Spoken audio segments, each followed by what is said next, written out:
As definições são importantes porque lhe dão um ponto de partida. As definições nos direcionam e nos orientam. Elas nos orientam sobre como viver e também sobre como ver as coisas. E hoje, no mundo em que vivemos, as definições estão ficando confusas. É o que está acontecendo hoje. E o pecado obscureceu essas definições. Quando o feto no ventre da mãe é considerado uma criança, essa é uma definição que está sendo debatida nos tribunais. E você acha que temos a definição de casamento. Isso está sendo revisto e redefinido, assim como o que é a verdade. E acho que algumas dessas coisas podem encontrar sua resposta na definição de uma das perguntas mais importantes. O que é o amor? O que é? Estamos prestes a tratar disso hoje. A palavra amor é a palavra mais importante em minha mente, na linguagem humana. E é difícil para nós definirmos. As pessoas dizem, amo minha família, amo minha esposa, amo meu trabalho, amo minha igreja. Quer dizer, amo meu cachorro, amo seu cabelo, suas unhas, aquela música, amo o suor. Mas às vezes confundimos essa definição. Eu estava lendo uma carta de amor de uma mulher para um jovem com quem ela terminou, mas que percebe que ainda o ama. E ela disse, querido Jimmy, nenhuma palavra poderia expressar a grande infelicidade que sinto desde que rompemos nosso noivado. Por favor, diga que vai me aceitar de volta. Fiquei muito emocionado com isso. Ela diz, ninguém pode ocupar seu lugar no meu coração. Então, por favor, me perdoe. E então ela escreveu, eu amo você, eu amo você, eu amo você. Sua para sempre, Maria. E PS, parabéns por ter ganhado a loteria. E então você pensa consigo mesmo, você vai, tudo bem. Talvez não seja o amor que Maria sente por Jimmy. Pode haver outro motivo para isso. Pense nisso por um momento. Como você definiria o amor? Se nossa definição estiver errada, isso afetará tudo. A definição em que você acredita afetará seu relacionamento com as pessoas e com Deus. Portanto, você precisa perceber como é importante definir o que isso significa. Eu tenho dezenas de milhares de livros em minha biblioteca. E é incrível para mim que se fale sobre o amor, mas dificilmente ele é definido. Porque quando você diz que o amor você acaba de se comprometer. E uma das melhores coisas é isso. A Bíblia faz isso ao dizer que o amor é porque a Bíblia pode, porque é a palavra de Deus. Portanto, ela é capaz de dizer que o amor é. Então, quando você se pergunta o que é o amor, não há nada maior do que essa frase. Ouça isso. Deus é amor. 1 João 4,8. Quero dizer, não dá para ser tão simples assim.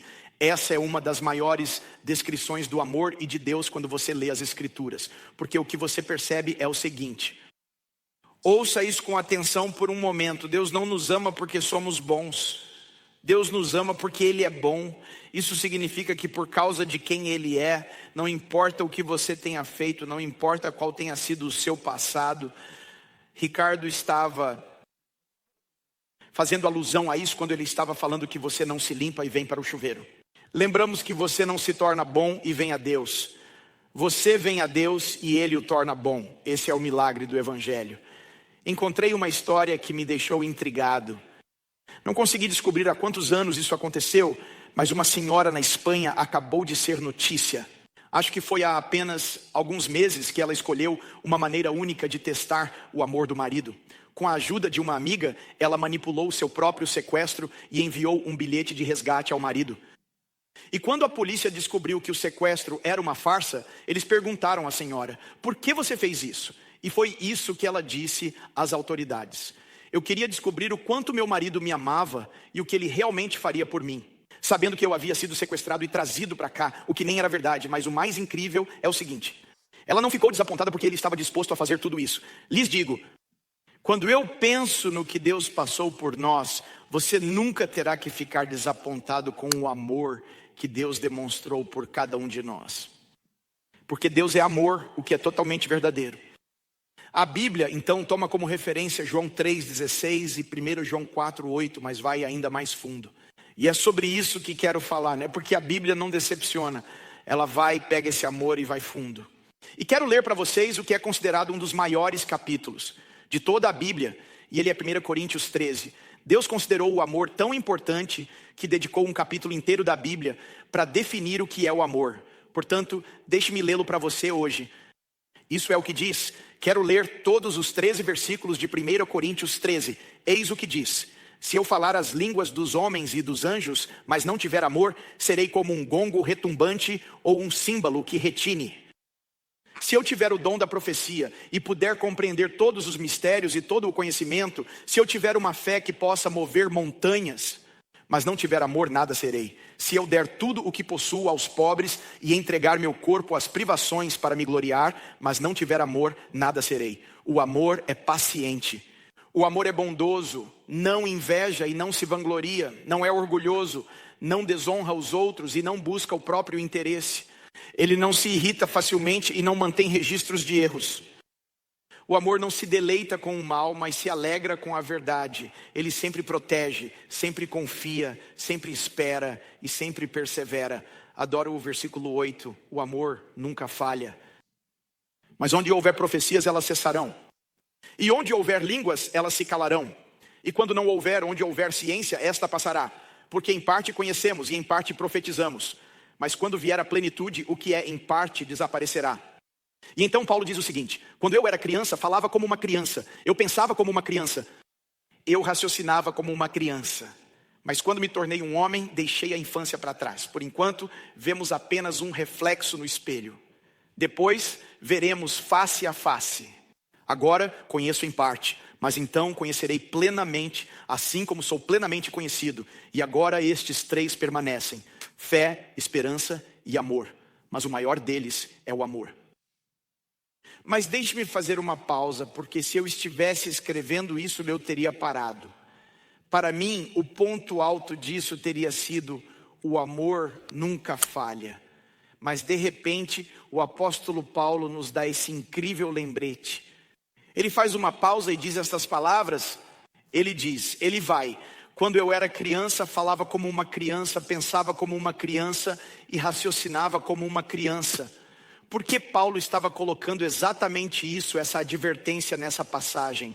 Quando ele poderia ter terminado com o amor nunca falha. Levantamos nossas mãos, Ricardo vem e canta uma música e tudo fica bem.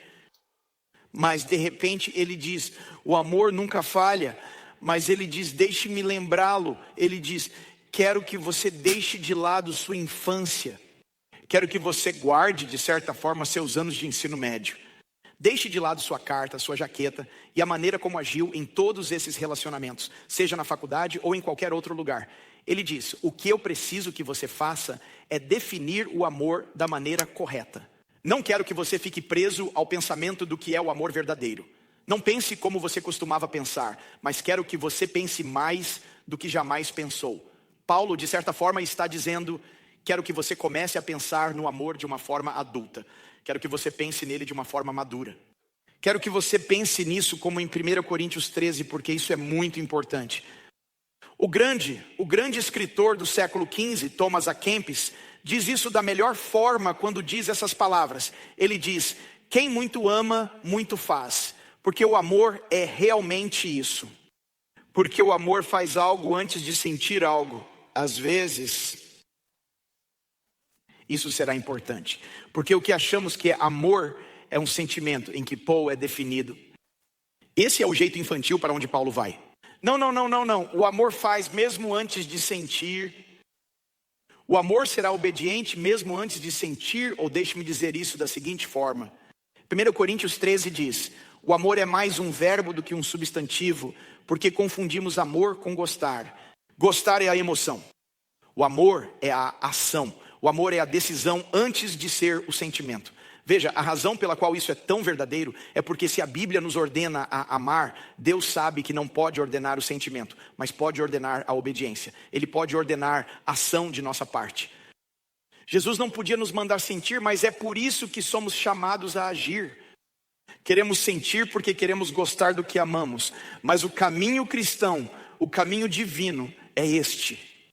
Biblicamente você pode amar o que nem sequer gosta. Isso é o que é incrível. Ok, deixe-me explicar desta forma. Vou lhe contar sobre algumas situações de aconselhamento conjugal em que já estive. Já participei de alguns aconselhamentos matrimoniais que perderam isso de vista, que andaram em um pensamento infantil com o sentimento acima da ação. Um marido me disse, não amo mais minha esposa.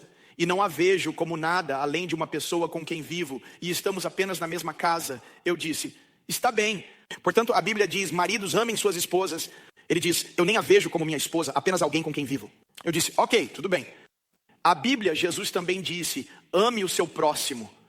Então você perde, porque agora ela é sua vizinha, e você tem que amar. E então ele pensou que me tinha. Depois ele disse, bem, eu a odeio.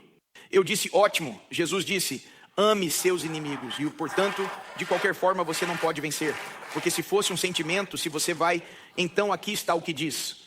Agora é aqui que você vai ficar bravo comigo. Ouça, isso significa o seguinte. Não se pode abandonar um casamento porque não se ama alguém. Significa que Deus está querendo fazer algo em seu coração. Quer seja seu cônjuge, quer você queira chamá-los de seu vizinho ou de seus inimigos. Jesus disse, eu posso ensinar você a amar com a ajuda de Deus hoje. O amor bíblico começa com uma decisão antes mesmo de se transformar em uma emoção.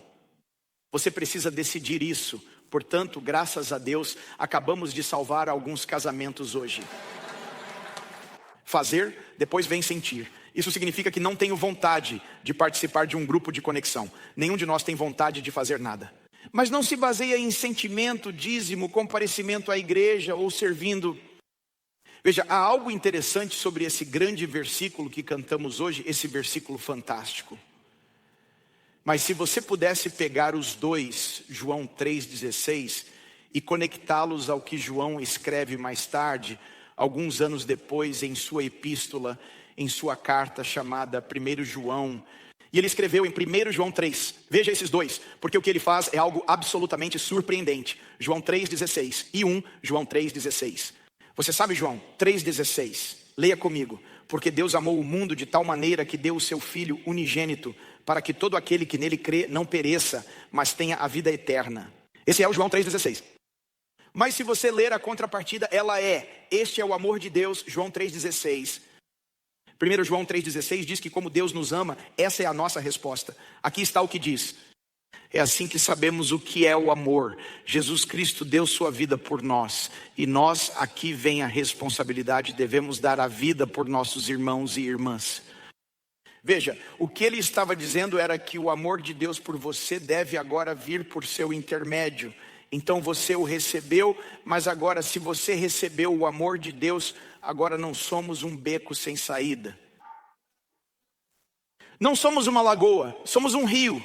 Ele vem a nós, portanto pode vir por meio de nós. Fomos salvos para fazer algo, fomos salvos para viver, amar a Deus e amar as pessoas. Ouça o que Jesus disse. Jesus disse a um homem que lhe perguntou qual era o maior mandamento. Ele disse, amarás o Senhor teu Deus de todo o teu coração, de toda a tua alma e de todo o teu entendimento. Esse é o primeiro grande mandamento. E Jesus disse, a segunda é semelhante a esta, você deve amar o seu próximo como a si mesmo. Sabe o que é incrível?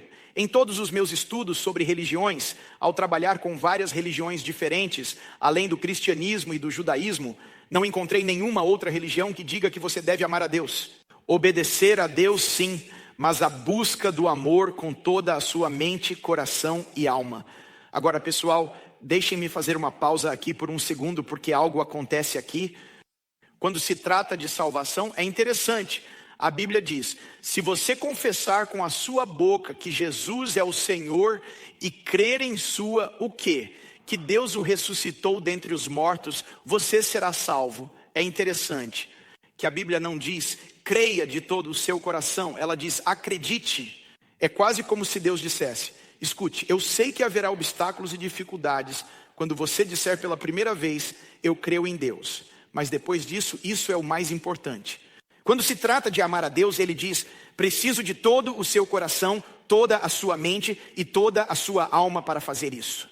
Porque não posso deixar que nada mais interfira aqui. Veja, o perigo para mim, vou dizer isso agora, esta é a parte. O perigo é ter crentes em casa, mas não amantes em casa. Ou deixe-me colocar a questão da seguinte forma. Estou preocupado com o fato de que podemos ter muitos crentes em Deus, mas não amantes de Deus.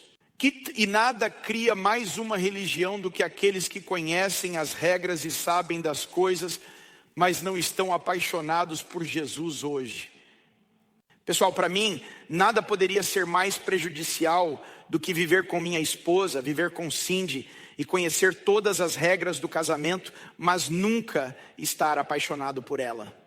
É por isso que conhecer todas as regras sobre algo não se transforma em louvor e adoração.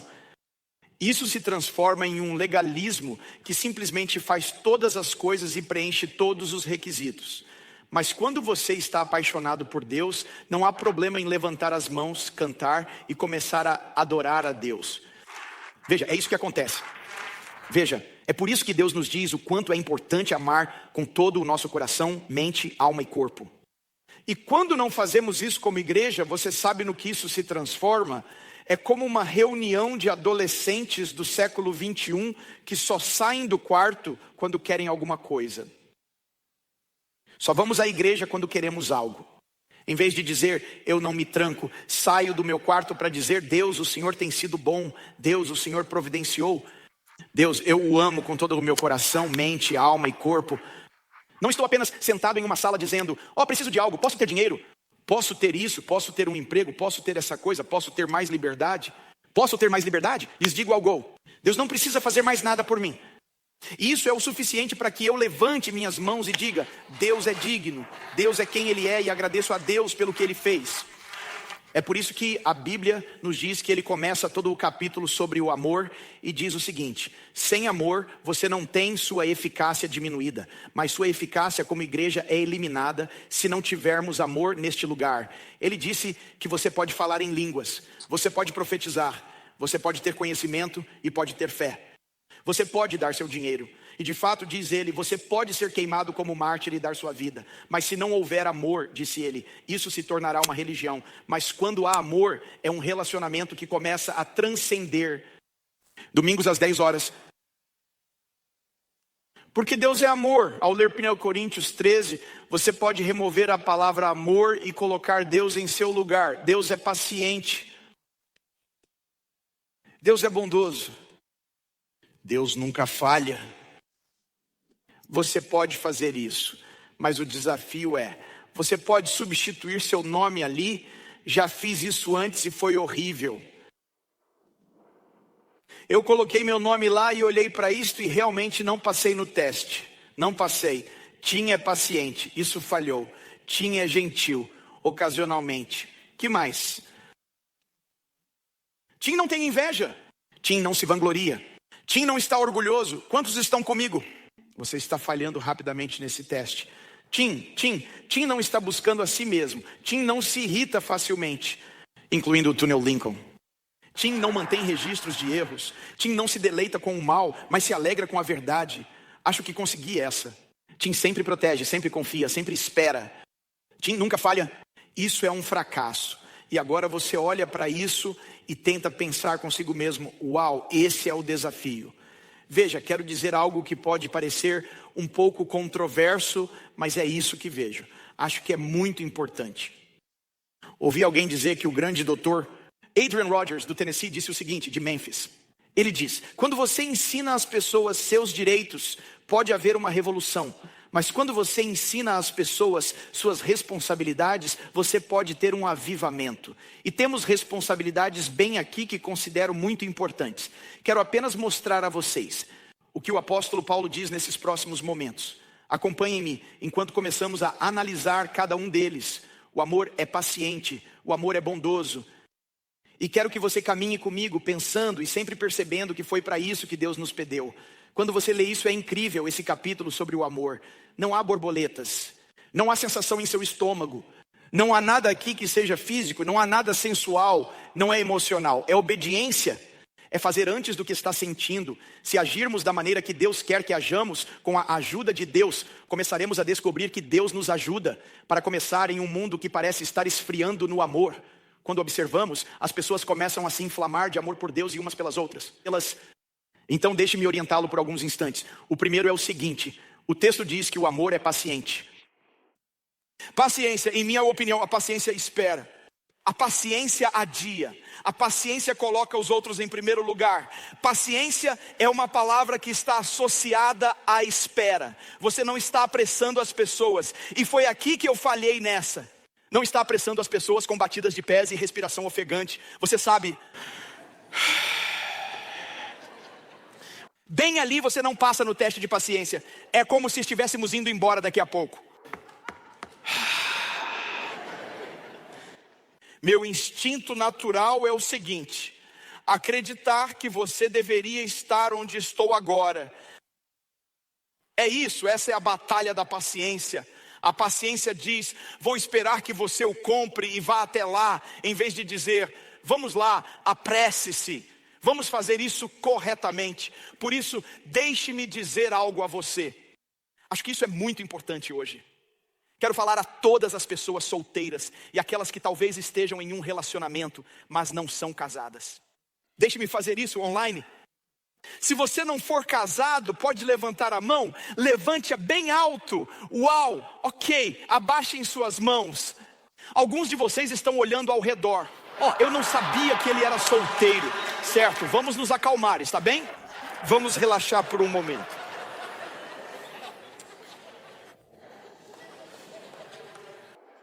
Então deixe-me dizer isso a você hoje. Essa é uma das primeiras perguntas que faço em qualquer relacionamento. Porque em um relacionamento, deixe-me ser um pouco franco com você. Quero ser bem claro, não estou tentando ser grosseiro, mas estou tentando ser claro. Biblicamente falando, o que o amor é paciente. O que significa que se você estiver em um relacionamento, Deus diz que a parte sexual de um relacionamento deve estar dentro dos limites da aliança do casamento. Certo? Obrigado pelo aplauso de uma mão. Vou ser bem claro. Quero deixar claro. Ele não é feito fora dos limites do compromisso e do casamento. Deus criou essa parte do relacionamento, o lado físico do relacionamento, para o casamento, o convênio e o compromisso. Agora, ouçam-me com atenção. Espero estar rompendo alguns relacionamentos agora mesmo. Espero que sim. Estou esperando o ponto número 1 há algum tempo. E estou lhe dizendo isso agora mesmo. Então aqui vai, ouçam o que estou dizendo. A primeira pergunta que faço quando alguém vem, mesmo para aconselhamento pré-matrimonial, é a seguinte: é seu relacionamento é puro? E aqui está, e é incrível. Meu coração fica apertado toda vez que vejo as cabeças. E aqui está o que eu digo. E tenha isso em mente. A Bíblia diz que o amor é paciente. Portanto, não me importo se ele disse: se você me ama, então devemos... E é aqui que eu olho para a dama e digo: não acredite nisso. Eu disse para ter muito cuidado, então me ouça. Quando estiver soltando a mão de seu namorado, ouça-me com muita atenção. Eu quero dizer isso claramente. E que o amor é paciente e está disposto a esperar que as coisas sejam feitas da maneira correta.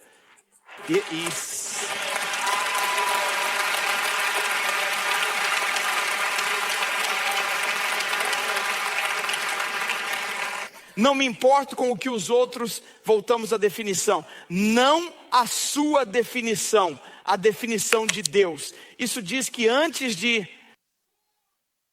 Essa parte acontece em nosso relacionamento. Temos que estabelecer que estamos apaixonados primeiro. E o amor é paciente. E como é paciente, ele esperará que as coisas sejam feitas da maneira correta. Portanto, alguns de vocês neste momento estão... Se prepara, cara. Você está prestes a receber um tranco nesse lugar para ela dizer: eu nem vou entrar nesse assunto. Porque está chegando a um ponto em que é preciso dizer que isso é o que Deus diz para fazermos. Não é o que queremos, que sejamos pacientes com o que é importante, que não tentemos fazer com que as pessoas cumpram nossa agenda em nossa linha do tempo. Pessoal, permitam-me dizer o seguinte: e a pessoa mais paciente do mundo é o próprio Deus. Deus é muito paciente conosco, paciente com o nosso crescimento espiritual, paciente com nossa obediência. Meu Deus, eu sou muito grato por Deus ser paciente. Ouça o que diz 2 Pedro 3:9. O Senhor não é tardio em cumprir a sua promessa, como alguns consideram a lentidão, mas é paciente para com vocês. Por quê? não desejando que ninguém pereça, mas que todos cheguem ao arrependimento. O que ele está fazendo é que paciência significa que estou dando espaço, margem para mudanças.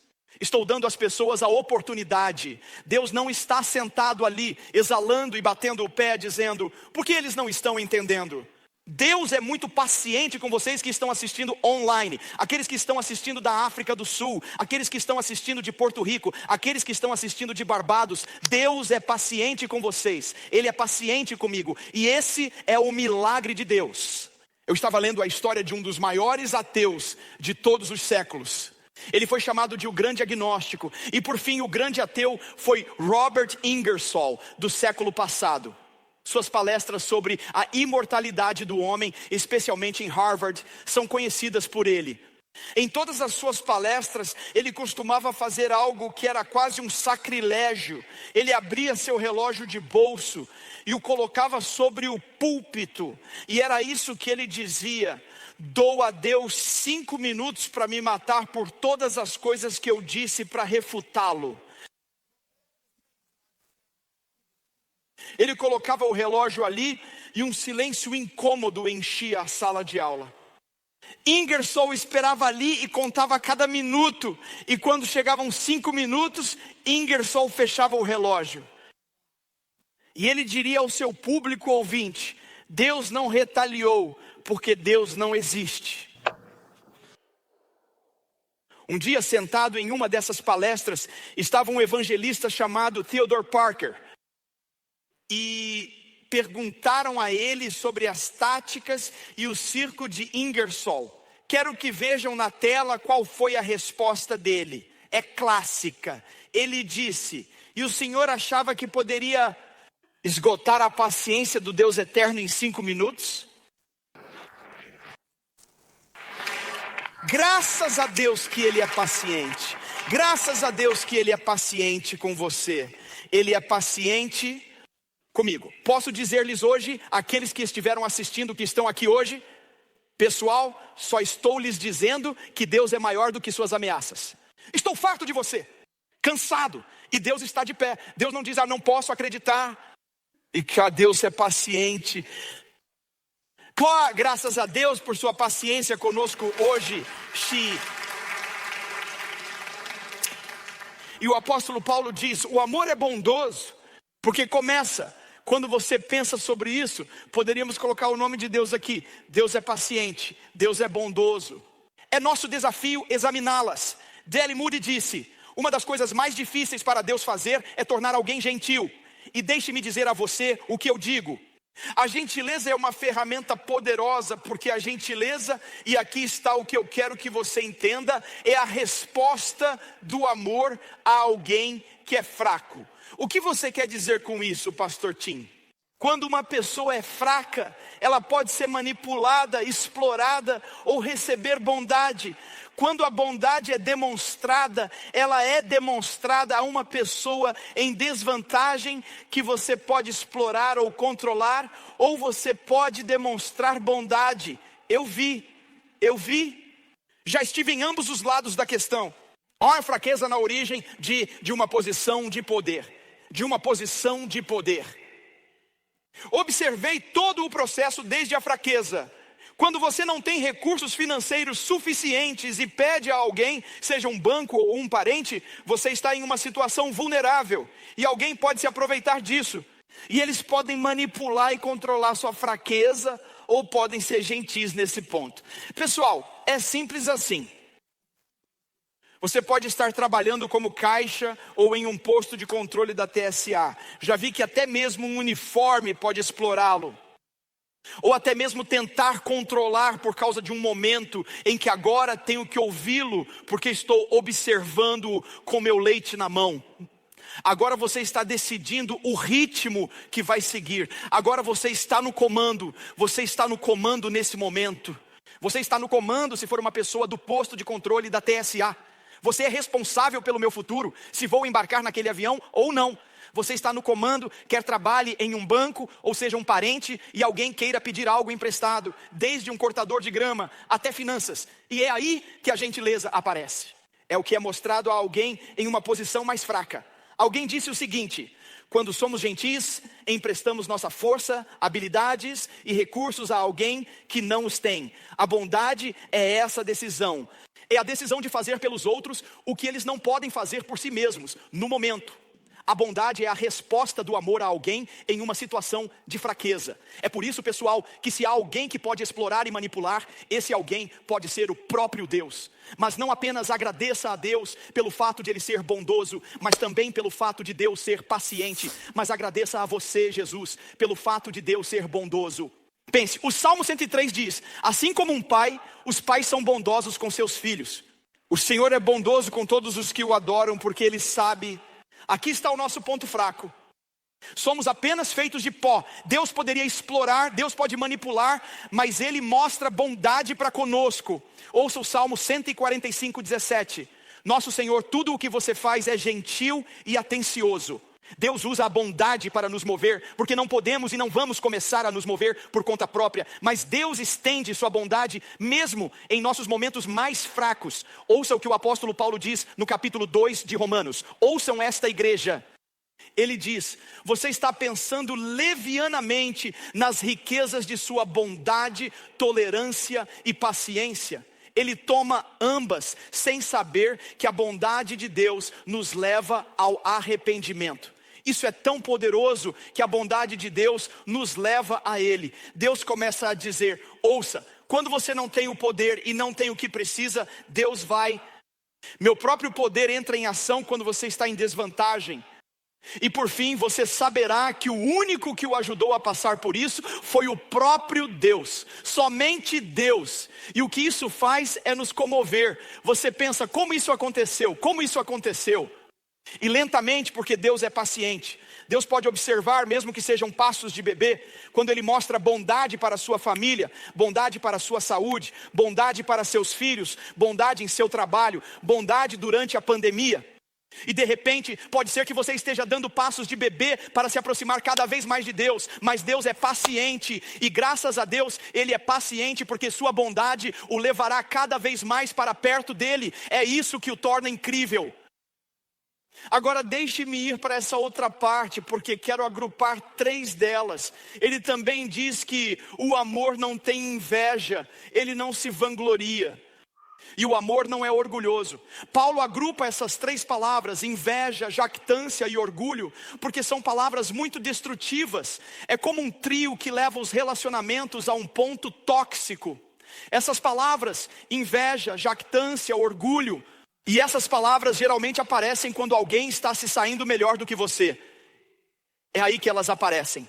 Um de nossos palestrantes favoritos aqui, às terças-feiras, uma vez por mês, é o Dr. R.T. Kendall. E ele me disse há alguns meses: vou lhe dar a definição de um verdadeiro amigo.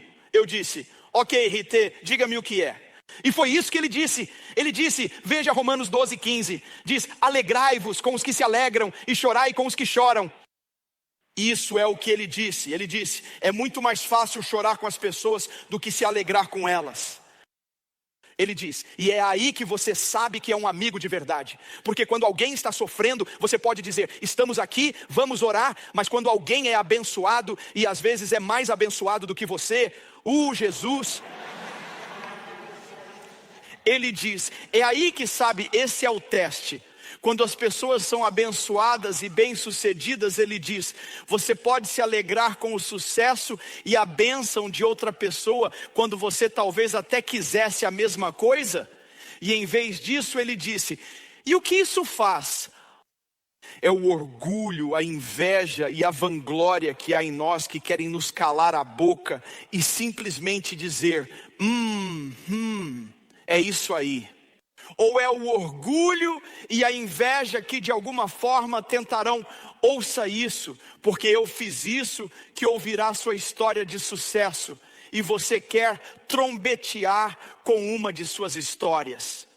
E não finja que você não fez isso antes. Eu peguei um peixe como este.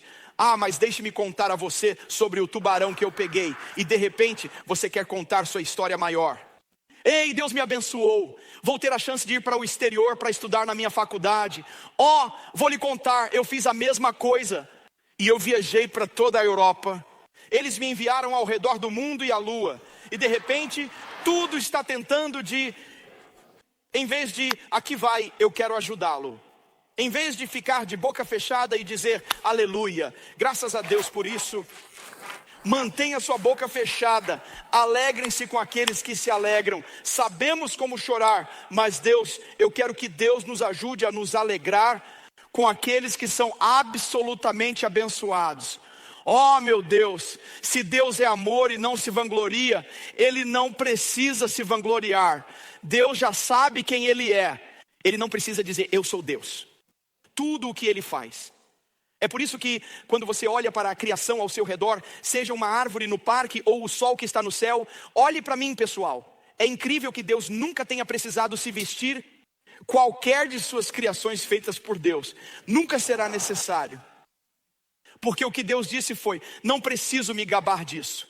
Tudo o que você precisa fazer é olhar, e isso vai acabar voltando para mim todas as vezes. Deus é quem está no comando. Tenho que lhe dizer, vamos ouvir. Todos nós estamos sendo honestos hoje. Vou contar a vocês um momento horrível e vanglorioso da minha vida. Eu estava pensando nisso, nem sei de onde veio, mas me lembro de meu filho dizendo ao meu primogênito Christian que, ei, ouça, se você vai jogar beisebol, eu o treinarei. E você tem essa esperança para seus filhos. Sua esperança é que você jogue nos Yankees, ou que você vá para o ministério. Se você for para o ministério, aleluia. E se você jogar pelos Yankees, você me apoiará no ministério. Vai ser uma dessas duas coisas. Lembro-me de levá-lo ao seu primeiro tee. Acho que foi o próximo depois do tee-ball. Então era o campo de treinamento. O treinador arremessa, então você não está batendo em um tee. E foi assim, para fazer isso, quando você está tentando trabalhar com crianças de 8 anos, por exemplo, você precisa de toda a ajuda possível. Então eu tinha um pai que só se oferecia como voluntário. E ele veio e disse, ei, posso ajudá-lo com tudo isso? Eu disse, escute, você pode me ajudar, vá até ali. Eu disse, eu sei o que estou fazendo. Eu disse, no ensino médio, eu batia 400 pontos, era um ótimo jogador. Fique contra a cerca. E depois de lhes dar meu grande conhecimento, eu disse, então você pode trabalhar um pouco com eles. Mas eu estava no ensino médio, eu jogava bola no ensino médio. Então, apenas ouça, fique ali na cerca. E ele fez isso, apenas esperou contra a cerca. E eu trabalhava, sabe, minha experiência com crianças. E falávamos sobre bater e tudo mais. Eu disse, ok, vá até lá e converse com o Sr. Brian. Certo, vá até lá. Mas lembre-se, eu o ensinei, portanto eu os mandaria para lá. Então estamos indo embora. Meu filho e o filho dele se tornaram amigos. Ele era o pai. Brian estava, não sei, alguns metros atrás de mim, mas estávamos caminhando. E eu ouvia meus filhos conversando. E então o filho de Brian disse, meu pai jogou no Cincinnati Reds e no San Francisco Giants. Ele joga há 15 anos na liga principal de beisebol.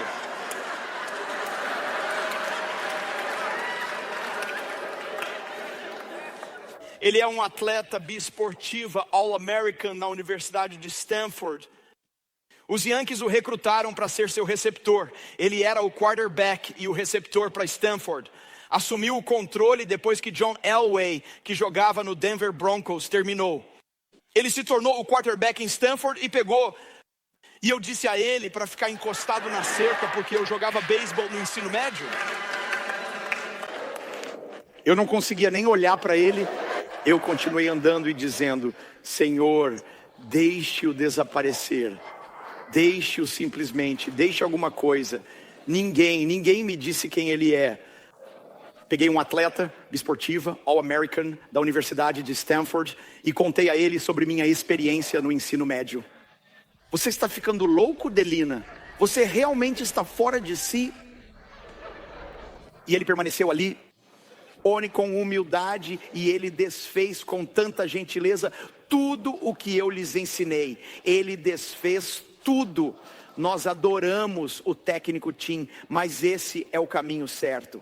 Com muita gentileza, ele desfez tudo o que eu fiz. E é por isso que vencemos. Chegamos a vencer como o campeonato municipal. Não por mim não, mas por ele. E tenho que lhes dizer que à medida que nossos músicos chegam, tenho que lhes dizer isso. Vejo Deus parado ali, dizendo: vou esperar, enquanto você está sentado nesses assentos, gabando-se de sua média de 400 no ensino médio. Eu tenho esse casamento. Eu ali estou fazendo. E Deus, o Deus que fez o céu e a terra, está ali parado e atento a mim. E em vez de Deus aparecer como: ei, olhe para mim, olhe o que, ele simplesmente fica ali. Por causa de sua... Ouça, por favor, porque ele não se vangloria. Ele não é orgulhoso. Ele não fala por conta própria. Ele apenas espera, porque é paciente e porque Deus é bondoso e vai em frente. Um dia eles vão conseguir. Eles perceberão que seu ensino médio, seu conhecimento do ensino médio, seu conhecimento da faculdade, seu mestrado, seu doutorado e seus sucessos não podem consertar seu casamento. Não pode começar a cuidar do câncer. Não pode começar a consertar um filho ou uma filha que simplesmente saiu dos trilhos em algum momento. Você terá que perceber que existe um Deus que está esperando por você, que é capaz de fazer o que você não pode fazer por si mesmo. E Deus está apenas esperando por nós. C.S. Lewis disse isso da seguinte forma, ele disse: Deus nos levará de qualquer maneira que puder nos pegar. Ele disse: e Deus não se importa se o invocarmos quando estamos em baixa, contanto que o invoquemos no final. E veja isso, essa é a parte que eu adoro. Ele não está orgulhoso. Peguem seus telefones. Você precisa tirar uma foto disso. Isso é muito bom, dê uma olhada nisso. Ele não é orgulhoso. Deus não é orgulhoso. Gosto muito dessa parte. Ele nos terá, mesmo que tenhamos demonstrado que preferimos todo o resto a Ele. E quando leio essa parte penso: Deus, quantas vezes preferi outra coisa a você? E então você finalmente chega àquela música que Ricardo nos conduziu, de que não há nada, não há nada. E você cantou isso hoje, que se compara a Ele. E Ele está esperando. Ele está esperando em uma cerca. Ele está apenas dizendo: sou paciente, sou bondoso. Estou disposto a fazer isso. Estou disposto a vir quando você me chamar. Na quarta-feira recebi ligações de todo o país, verificando a nossa situação, porque aqui na cidade de Nova York, se você estiver assistindo online, provavelmente viu no noticiário. Nós em Nova York achamos que estamos caminhando para o apocalipse. Quantos viram isso? E deixe-me dizer uma coisa, a cidade inteira parecia Marte, como o planeta vermelho. E eu nunca em minha vida havia tantas pessoas dizendo: em que cerca Deus está pisando? Porque queremos que Ele esteja conosco agora mesmo. Porque não sabemos o que está acontecendo, não sabemos o que está acontecendo. E é incrível conversar com pessoas que não são cristãs. Mas se é isso que é preciso para que as pessoas se voltem para Deus, Deus é bondoso. Deus é paciente e Ele está disposto a esperar por nós e a nos chamar naquele exato momento para dizer: Deus, eu preciso de Ti. Deus, preciso de sua ajuda agora mesmo. Seja em uma catástrofe ou em uma doença terminal, isso fará com que você chame por Ele. Ele está disposto a esperar. Ele não vai ficar sentado dizendo: bem, por que você não me chamou quando estava na igreja, quando fiz isso por você? Por quê? Deus está disposto a esperar. É a sua paciência divina, é a sua humildade divina. Deus não é orgulhoso. Deus não se vangloria, mas espera por nós. Quando você levou 20 anos para tentar encontrar outra coisa que o satisfizesse,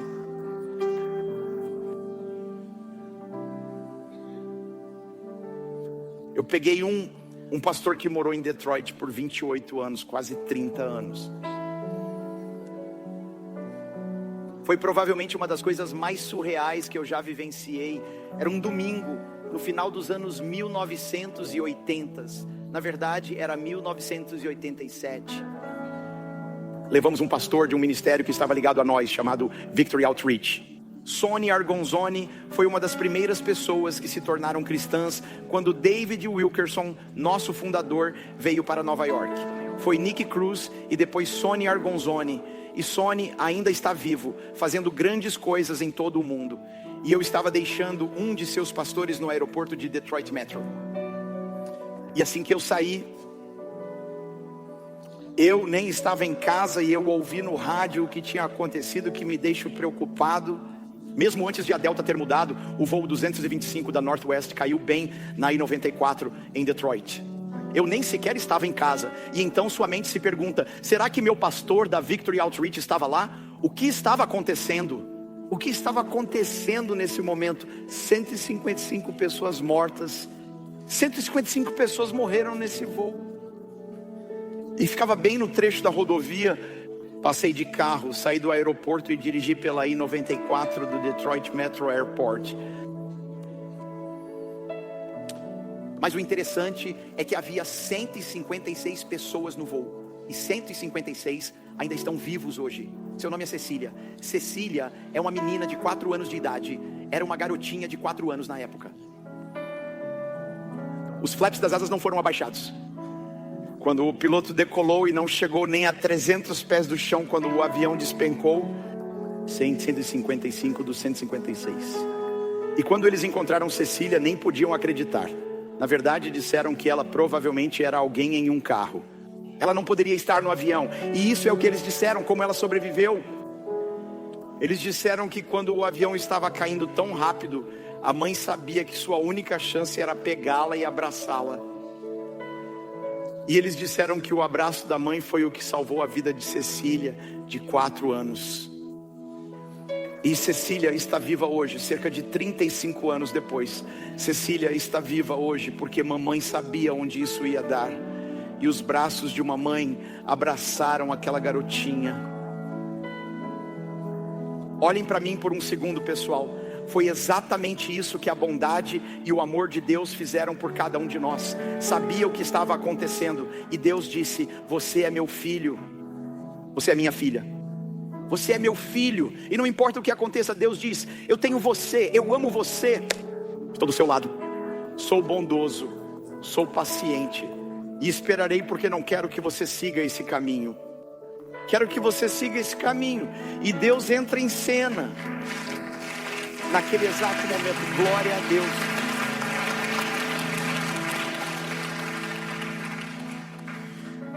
Por isso, quer esteja assistindo online, sentado aqui, na varanda, no andar principal, no anexo, vou encerrar com isto. A vida não é simplesmente encontrada nos braços de outra pessoa. Sempre achamos que no final do filme, se o rapaz abraçar a moça, eles viverão felizes para sempre. Quantos sabem disso? Felizes para sempre dá muito trabalho. É muito trabalho. Mas digo-lhes hoje, quando vocês se encontrarem nos braços de Deus hoje, nos braços de Jesus, realmente serão felizes para sempre. Felizes por toda a eternidade. Isso é o que é descansar.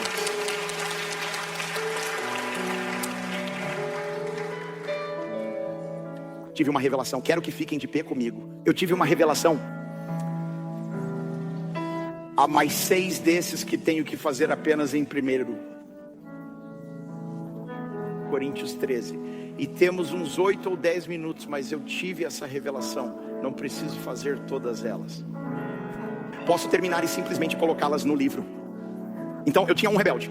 Pensei que se eu escrevesse teria que dizer isso, mas pensei: pare aqui, eu não quero que você, portanto não estou tentando fazer com que você compre o livro. Bem, você pode ficar com o livro, mas é só que vamos parar neste momento. Deixe Deus abraçar sua vida. Deixe que Deus mude você. Deixe Deus fazer. Ele está esperando. Por quê? Porque Deus é paciente. Porque estou aqui hoje. Deus é bondoso. O que eu sinto é Deus em cima do muro dizendo: eu estive aqui o tempo todo, só esperando que você ligasse, esperando que você parasse. Vangloriar-se do que você fez em Wall Street, do que você fez nessa coisa e do que você fez na Broadway. E o que fez nos esportes, o que fez pelos Yankees ou pelos Mets. Você pode estar sentado aqui hoje, vindo de outro país, o que fez na Dinamarca, na Espanha e no Japão. Deus vai, quando você finalmente vai, sua média de 400 no ensino médio não o ajudará na vida. Você precisa de ajuda.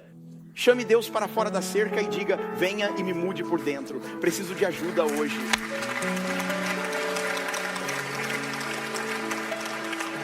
Então vamos falar sobre definições.